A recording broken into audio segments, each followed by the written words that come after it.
the day after the wedding and she could not find her cake. Are you going to have a buttercream wedding cake on a sunny day? No, that's actually going to be 7 tears because we dated for 7 months before we got married. Let there be The Wedding Prep by N.E. Weddings. Hi, I'm Michael, the cake artist at Reciparian Cakes. This is the wedding prep. As a baker in the wedding industry, I've seen couples make some mistakes while ordering their wedding cake and preparing for their wedding. One of the mistakes is not having a clear budget. As an intending couple, you should have a clear budget on how much you tend to spend on the wedding cake. Say, for example, your budget is 200,000, 500,000, 1 million, 5 million naira. That will help your baker know how to narrow down the sizes, the design of the cake that you're going to have. It will let your baker know the possibilities that can be done for that wedding cake. So if you want flowers, if you want characters, if you want a cake that is going to spin, all that to fit into a particular budget. So letting your baker know the budget will enable them know, okay, this is possible, this is not possible. So having that clear budget will help just set things in motion. That's one of the first things that you should have on ground while contacting your baker for your wedding cake. Another mistake that I see some couples make is not getting a baker that fits into their design or the style that they would want for their day. Every baker has their style. Every baker has the thing that makes them stand out. Some bakers are very good when it comes to floral designs. Some bakers are very good when it comes to contemporary clean line designs. So you as the intended couple, go for a baker who fits into your style, the style of cake that you would want. I understand sometimes you might not know the exact style you want, but you have an aesthetic you're going for. Look for a baker that fits into that aesthetic that will give you what you want. So that the baker is not forced to recreate something that it's not in their style, it's not in their forte. Look for a baker that works with your style.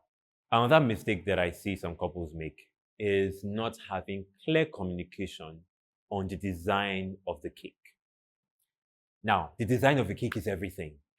Your cake might taste good and look good, but if the design is not what you want, you will be unimpressed, you'll be disappointed, and it will ruin your day.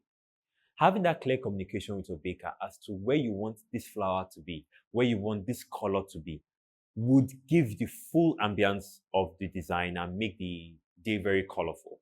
So communicate with your baker the design you're going for in the hall, the vibe that you want the cake to give off, the significance of the number of tiers, the colors, and all of those things, so that your cake is not just there for show, but your cake carries a message. Your cake is important to your day. It makes your day very memorable because every single thing that's on the cake has a significance.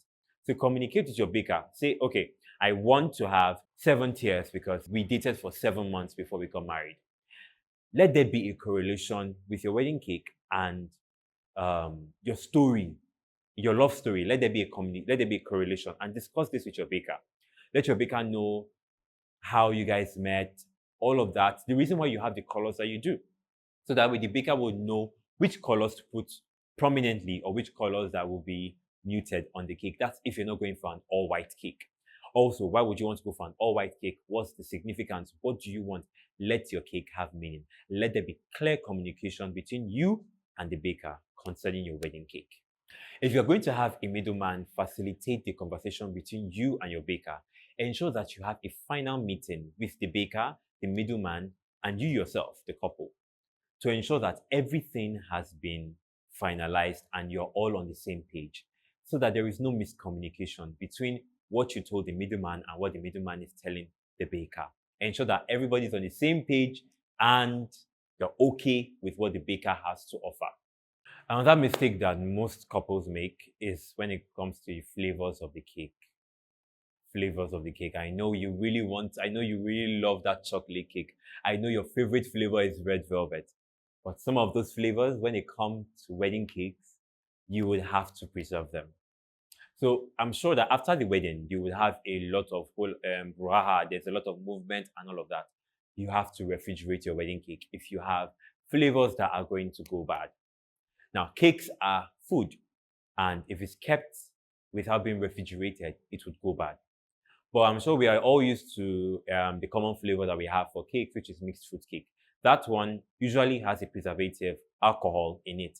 So it helps the cake stay longer and keeps it longer. But for other flavors like vanilla, red velvet, chocolate, lemon, those flavors would go bad because a good baker would not use preservatives in those cakes.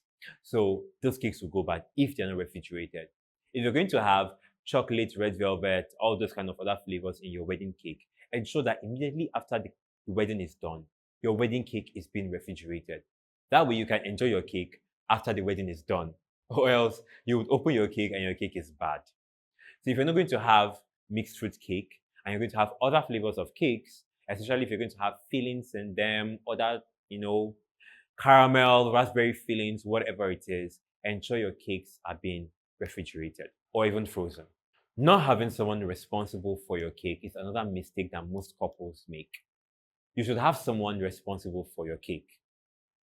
How do I mean? When your baker drops your cake at the wedding venue, I'm pretty sure that you'll be very busy running around, getting busy, married. You need someone that's going to be responsible for that cake.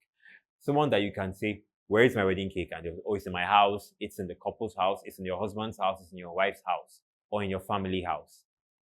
That person is in charge of ensuring that the baker gets there on time. Everything for the cake is there, the cake knife is there, the cake wrap to wrap up the cake after the wedding is done is there, and ensure that your cake is kept safe. There have been instances where the wedding cake is nowhere to be found after the wedding is done. I've had a situation where I called the bride the day after the wedding and she could not find her cake. After the wedding, the cake was missing. Nobody could account for the cake. Even though she left someone in charge, the person was not a responsible person enough to keep eyes on the cake. So have someone that you trust.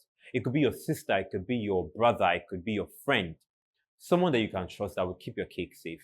Believe it or not, there are people who actually want to eat your wedding cake out there, especially if you get a very good baker.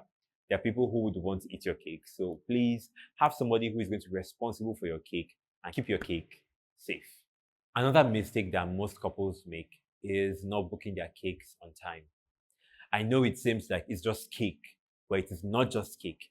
A lot of time planning goes into making your wedding cakes. The baker has to shift their schedule around and ensure that they give you the best for your wedding day. And the baker can be booked 2 or 3 times for that particular Saturday or Sunday, whichever day your wedding day falls into. The baker can have 4 weddings, 5 weddings. It's imperative that you book your wedding cake ahead of time, at least 2 weeks. You can also check your baker's policy. Most bakers would say 2 weeks or a month before the wedding date. Book your cakes, discuss with your baker, talk about the payment plan, and also the time for the delivery of that wedding cake on that day. So if your wedding is going to start by 1, you want your cake to be there by 10 or 11. So you talk to your baker, I need my cake to be at the wedding venue by 10 o'clock, by 11 o'clock. All these need to be communicated to the baker way ahead of time, so your baker has ample time to prepare for your cakes. If you have any balances, any payment balances that need to be made, make them at the times that you and your baker have discussed, so that doesn't put pressure on your baker to not deliver or to deliver late. Another mistake most couples make, and I think one of the ones that is actually overlooked, is letting your baker know if your event is an outdoor or an indoor event.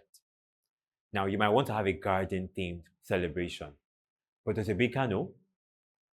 The design that you picked, would it work outdoor? Are you going to have a buttercream wedding cake on a sunny day? No, that's actually going to be very, very bad. So you want to communicate with your baker if you're going to have an outdoor or an indoor event. If you're going to have an indoor event, communicate to your baker the size of the hall. If the hall is actually going to be very big, you need a bigger cake. If not, your cake actually just look like a small accent there. I've had a situation where we discussed with the bride and groom the size of cake they were going to have, and they wanted a 3-tier wedding cake. They had finalized and even made full payment.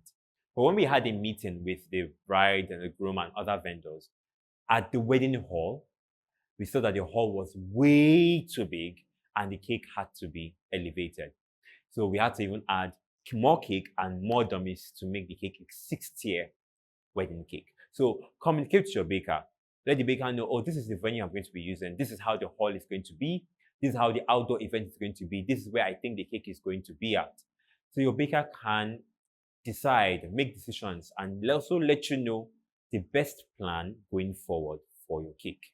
So talking about all of these mistakes is not to make you get scared or get apprehensive about even finding a baker. I'm sure you're thinking, do I actually need a cake in my wedding anymore?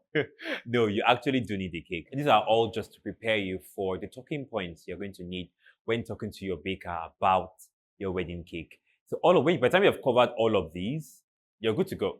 Very good to go. And I'm sure your baker will love you for this because you've taken the weight off their shoulders and you actually do know what you want, and you'll be able to have the best wedding cake that you would ever imagine for your wedding.